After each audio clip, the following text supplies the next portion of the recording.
I was born one of 5 children in Alabama, Barber County.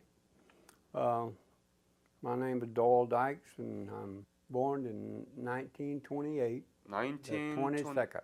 1928. 22nd day of 1928. Yep. So school that you went? I went through 1st to 12th grade at Blue Springs High School. It's no more a high school. It was tore down when they integrated the school because the people who donated land for the school said when it quit being all white school, there'd be no more school. After high school, I immediately joined our service June the 6th, 1950. Mm-hmm. And when the Korean War broke out, I was already been to Korea one time. 47 to 49, I was in Korea. Before you leave for Korea, did you know anything about Korea? I knew it was a 5-letter word and it was a place, but nothing else. Nothing else? My father and mother didn't even know where it was at. Uh-huh. So you said that you joined the Army 1940 what? 47. June the 5th. Uh-huh. Went to basic training at Fort Jackson, South Carolina. Went to a plumbing school in Eustis, Virginia, and directly to Seoul, Korea. Mm-hmm. Did you enlist? Yes. Okay. And what kind of training did you receive from the basic training camp? Infantry training only. So, for example? Shoot the rifle, Uh-huh. KP, dig foxhole, learn basic military things. Mm-hmm. The World War II ended in 1945. Yes, sir. And so it's been only 2 years, right? Right. What was the people's mood about the war and defense and joining military? Well, my family was all military except my father. Oh. I had 2 uncles and cousins out to Kazook, from Marines to Navy and everything. Well, I had 2 brothers. One of them was in World War II. He put 14 years in the Air Force. He wound up on Kwajalein Island during World War II, and he came home. He never put the uniform on again. I had a baby brother that was going to LSU, and he run away and went into the Air Force. And I was help paying his tuition with $25 a month, and he decided not to go to a college anymore. I landed on the 17th of Incheon on the 16th of December 1947 and went straight to Seoul because of a measles attack. Do you remember how? About 4,000. 4,000 American soldiers and some Puerto Ricans. Puerto Ricans in the ship. Yeah. And all of them went to Korea? No, we dropped off some in Japan, Uh-huh. Tokyo, or Yokohama. Uh-huh. And how many was staying there in Japan? I'd say 7,000. So that, how many actually arrived in Incheon? The whole boat, everybody that was on that ship unloaded there. So 4,000? I said maybe 4,000, but not 7,000 stayed in Seoul. About 3,000. 3,000. 7th Division had a bunch of people there. That hourglass patch, Uh-huh. and there were some engineers in the group and some infantry. But I can't tell you exactly how many hundred it was. Yeah. So engineers, infantry, any other? Can you think of? Not that I know of. Not that I remember. Do you know that you were the first American soldier arriving in Korea, or were there any other soldiers there? They might have been some, but I didn't know where they were at, and I didn't see any. Yeah. Mm-hmm. How did Incheon look to you when you landed? Kind of weird. Incheon was a weird place. The ship that I was on had to wait till the tide was up to come into the dock. And when we unloaded, it was in the mud. The gangplank had mud on it. And we had about 8 hours, period of time between tide out and tide in to get the thing unloaded where it float back out empty. So what transportation did you take to get to the Seoul from Incheon? Train. regular cars for railroad Uh-huh. with seats. I think it was 3 people per row of seats. And that's how we got to Seoul. So you saw all the scenery from Incheon to Seoul. Yes, sir. How did Ascom it- City, Huh? Po, all that I've seen. How did it look to you? It was so cold, everybody was staying in the house. Except one farmer had his ox cart out there on the streets of Seoul, and there's one guy had a horse hooked to his wagon. That's all I seen that day when I walked down the streets of Seoul Mm-hmm. from the railhead. They said occupation troops from the World War II. Okay. So what is the sort of typical? What was the typical day of your service in Korea? While I was quarantined for measles, it was quite interesting. I had guard duty, and I didn't know about the drums at night at 11 o'clock going down the street, and that was kind of scary. If you walk in guard and the drums are beating and you don't know why they're beating at 11 o'clock, and it was curfew, I know now it was curfew, but I didn't know what the hell it was back in them days. Oh. But I pulled guard duty for about a month, and I had an offer to do another job to stay in a warm place. So I raised my hand and I got the job. We had our own bakery, but the chief baker was an elderly guy. I say he was probably 45 or 50 years old, but he was still in the service. And he was too weak to mix dough with his hands. So I raised my hand and I got a dough mixing job, mixing dough in big containers to make bread. So that was my second job till we got off the quarantine for the measles. They drilled and cleaned the house and picked up paper and marched, and we had full activity every day. Mm-hmm. Make sure the fire barrels were full of water in case we have a fire. That was one of the most important things. There was people there. Uh-huh. There was no activity outside the gate. Oh, so Because you're not. you quarantine for measles, you don't spread them. So when did it then end, the measles? About 30 days after we arrived there. 30 days after the 17th of December. Uh-huh. We started to go into different places to be a part of the group. It was or somebody had it waiting for us to work.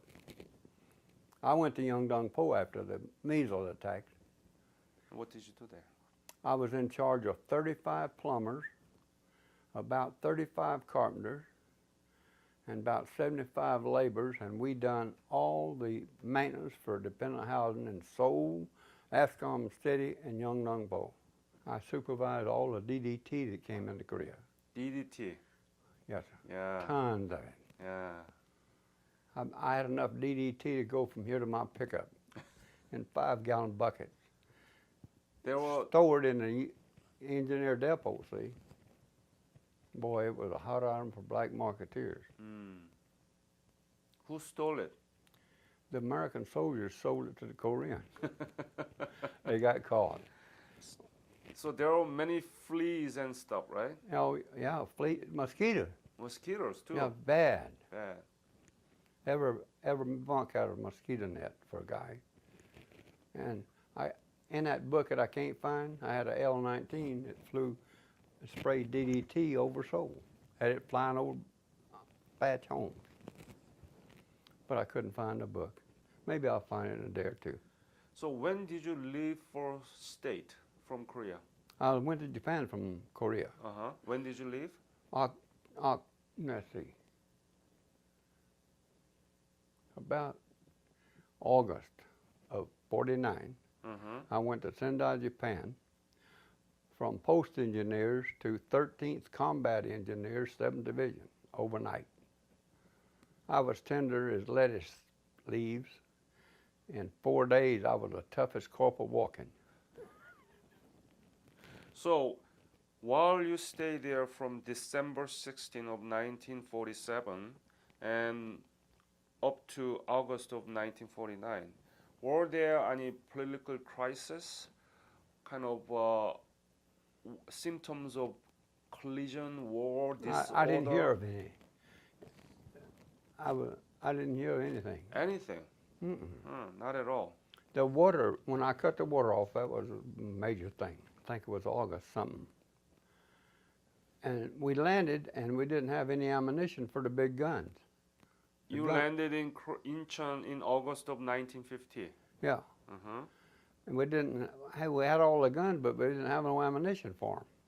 So we had to wait in the schoolyard in Busan because those guns just, during the monsoons and the wet weather, they weighed so much that they just sink. Oh, so you arrive at Busan, not Incheon. Busan, right? Busan. Yeah. And you didn't have ammunition, so? We trained. We had enough Americans to fire the gun, but we didn't have enough Americans to do an 8-hour study rowing. So they give us the Katusha boys to train to help us with the guns. So my job was American captain, he'd take all American troops, and we went over the hills around Busan training in the morning. And I brought all the Katushas up with me because I'd been there and I could speak a little Korean. And we just trained to death.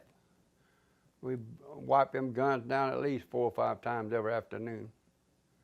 But when we got ammunition, General Dean was already captured at Daegu, see? Oh. And man, quick as we had the ammunition on the ground, we took off.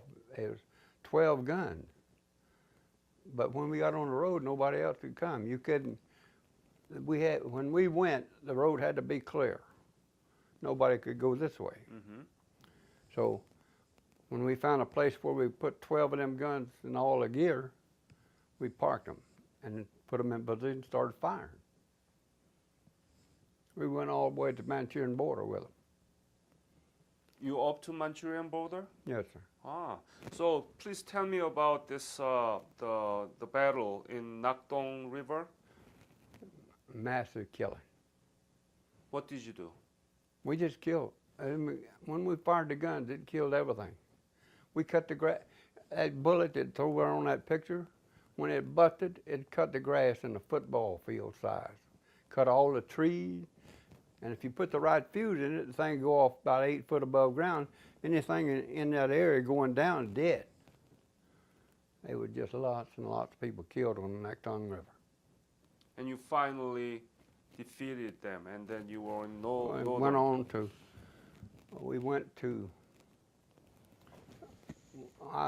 we had 4 guns, and I was one of them that went to fire on the reservoir, just Chosin Reservoir. Oh. Were you not afraid? Oh, hell yes, sir. I wouldn't be here if I wouldn't have been afraid.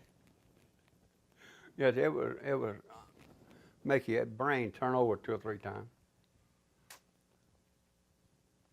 Had you worked with the Korean soldiers like a Katusha around Nakdong area? Oh yeah, we still have them. How was your relationship with them?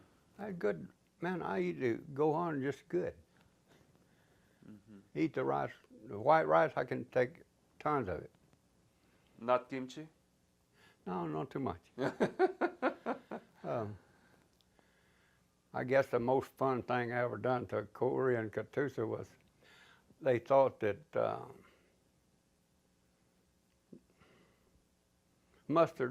hot mustard was peanut butter. And we had a whole gallon of mustard, hot mustard. What's the name of that?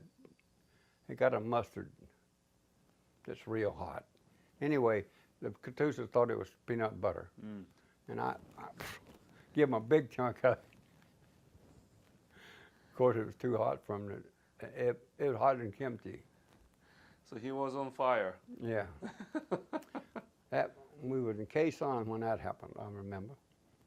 Oh, you were in Kaesong? Oh, yeah. We stayed in the schoolyard in Kaesong for a long time. Do you remember the scene? Because Kaesong was the capital city of Goryeo Dynasty. Yeah. How was it? It was a nice town. First, we had Kentucky Fried Chicken in there. Did you know that? No.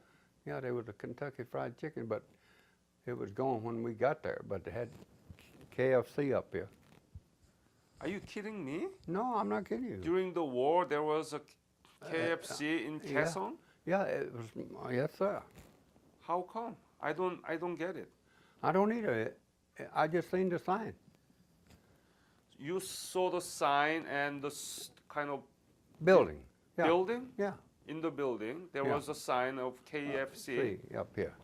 And they were what? Distributing the No, chickens? no, to- no, nothing. Nobody home. They gone. Everybody gone. But you saw the sign. Yeah, I just saw the sign. I didn't see any Kentucky Fried Chicken.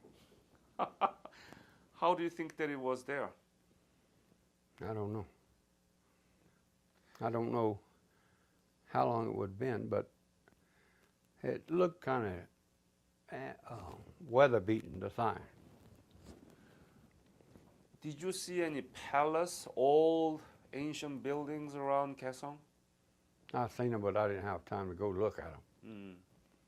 We didn't have time to breathe because we was on the move. See, the Chinese wanted them big guns, and we had that anti-aircraft support, half tracks with quad 50s on it, right, sitting right there, and the gun right here, and me. Did you see North Korean soldier in person? Yes, sir. Oh, tell me about it. How did you? They were hungry and wet, and they almost froze to death. They had quilted uniforms of cotton in the middle. When it got wet, you couldn't get the ice out of it. Were they? Did you capture them or? No, they were captured by our infantry, but see, we had to help the infantry sometimes, and that's how I've seen them. I've got that booklet I can't find. It's got them all in it. Mm. Their pants is all torn and ragged here. They've been going for weeks, no food. So what did you do to them? We put them in a enclosure made of barbed wire in Panmunjom. There must have been at least 500 there. We went we went to Kumwa Valley. We went to Chuncheon. We went to a little town south of the reservoir. Chosen Reservoir? Yes, we fired 24 rounds in the Chosin Reservoir. When was that? November 1950. So, It was in November. so you actually helped U.S. Marine to Yeah. get out of there and to defeat the Chinese, right? Yeah. Oh, so you are part of Chosen Few. They said, I joined the Children's Few, and they told me, no, I get the 1st Marine Division General Order, and my unit is on that thing. So I sent it to them, and I said, send me my money back. It was, I can't remember what date in November, but we hadn't the right bullets to, it's called concrete piercing fuses for that bullet that you've seen in that picture. It drills into the concrete like an electric drill until and it explodes. So we only had 25 fuses like that. They dropped them from a L-19 in a box after we was in position about maybe 6 hours. And they we had 4 guns. Each gun got 6 and 4, 24. When the last round of the 24 was fired, they said, march order. That means close shop, put the thing together, and let's go. So we told a Marine captain that there'd be a lot of water coming down, and this captain told the American captain of the Army, go to hell. Next thing he knew, his mess truck and his water trailer and all his clothes that they had in the river, near the riverbank, went down the river. And we got on the road and left. Now, I can't remember. It was near Chipyong-ni is where we was at. And I can mark a map for you and tell you. The town was a 4 or 5 letter word on the East Coast. Yeah. Did you know how desperate the situation was in the chosen few among the American Marines? I knew how serious it was with me. I was scared like you ain't seen. I wrote home one time, I said, send gloves, the best that money can buy. Got a pair of gloves that was out of this world. And there was 200 Chinese up there in North Korea hit by napalm. And we had to bury them the morning after I got the gloves. Wow, 270 Chinese soldiers? You have to bury them? How was it? Bad. When I got through that detail, we took about 100 guys to do it. When we got through, my gloves was ruined. So I just buried them too. I never did tell my family that. That's the globe that you got it from your family and you buried with Chinese soldiers. Have you thought about why I have to be in a country I have never heard about before? Not once, but twice. And especially at the second round, it was so desperate. Why do I have to be here? Oh, I thought about it, but I'm a patriot.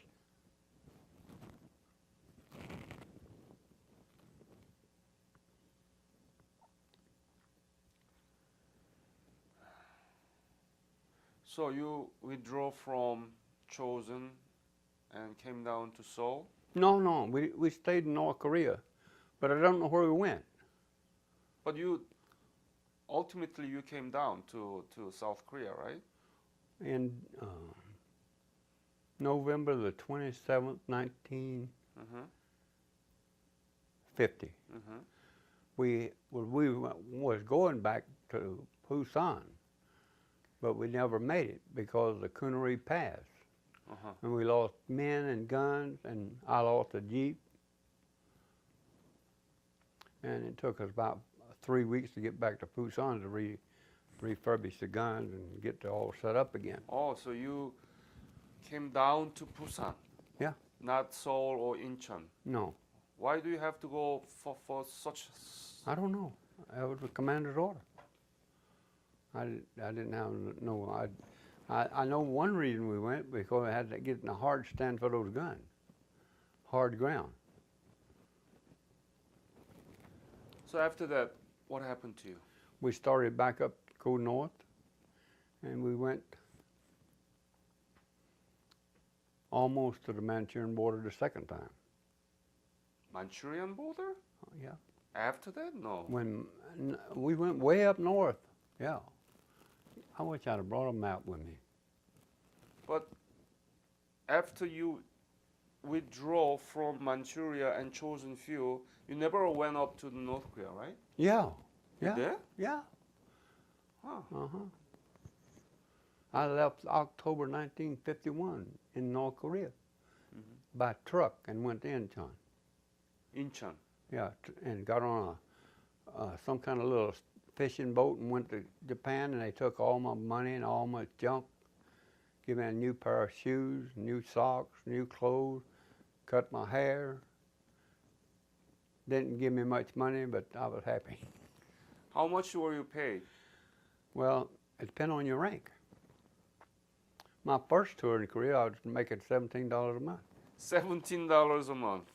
4 of that went for laundry, before you ever seen it.